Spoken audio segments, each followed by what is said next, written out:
Okay, so for this day, try natin mag-solve ng isang problem about electromagnetics. So we have here a problem. The current in an inductor is given by I is equal to 5 plus 16t amperes. The self-induced EMF in it is 10 millivolts.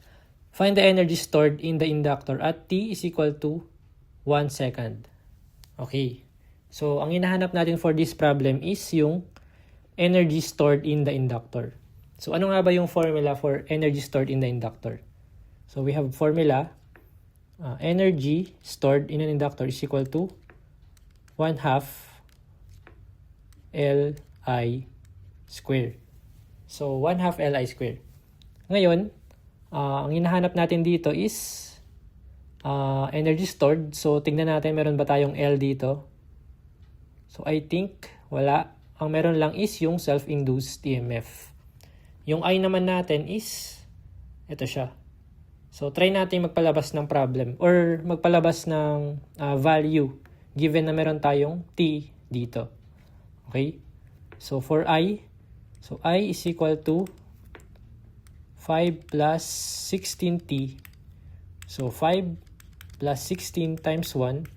Ang I natin is equal to 5 plus 16, 21 amperes. So, ito na yung I natin na gagamitin natin. Next, try natin maghanap ng value ng inductor. Okay? So, since meron lang tayo dito is self-induced EMF and I natin, so try natin hanapin yung L in terms of these parameters. So, di ba meron tayong formula for induced EMF na E is equal to L di over dt. Wherein yung di over dt natin is yun yung change in current per unit time. Okay. So ngayon, solve natin tong L. L is equal to what? E divided by di over dt. Yung E natin, meron tayong 10 millivolts. So 10 times 10 raised to negative 3 divided by derivative nung I natin which is 5 plus 16t. At t is equal to 1 second. So dt. So ang sagot natin, 10 times 10 raised to negative 3 divided by, so derivative of 5 plus 16t. So derivative ng 5, 0 lang yan since constant. Tapos derivative ng 16t in terms of t is 16. So 16 dt. Ayan. So 16. Simply 16 lang. Since wala naman tayong paglalagyan ng value for t. Okay? So magiging L natin is equal to 10 times 10 raised to negative 3 divided by 16. So 6.25 times 10 raised to negative 4. 6.25 times 10 raised to negative 4 henries.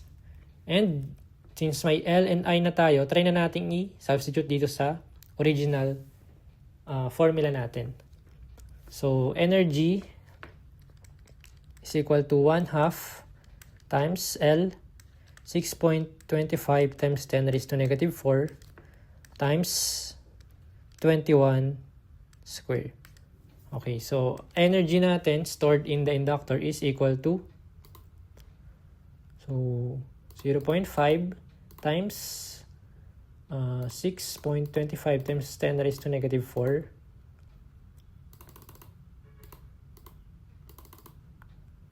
times 21 square. Okay, so ang sagot natin is 0.1378 henries or joules pala. So joules since energy to. Ayan. Since naka millijoules to, so convert lang natin. So joules, millijoules, 1 joule is equal to 1000 millijoules. Okay? So multiplying 0.1378 by 1000, ang magiging sagot natin is 137.8 millijoules. So, ang sagot natin for this problem is letter B. Alright. So, with that, thank you again sa pakikinig and panonood. Bye guys!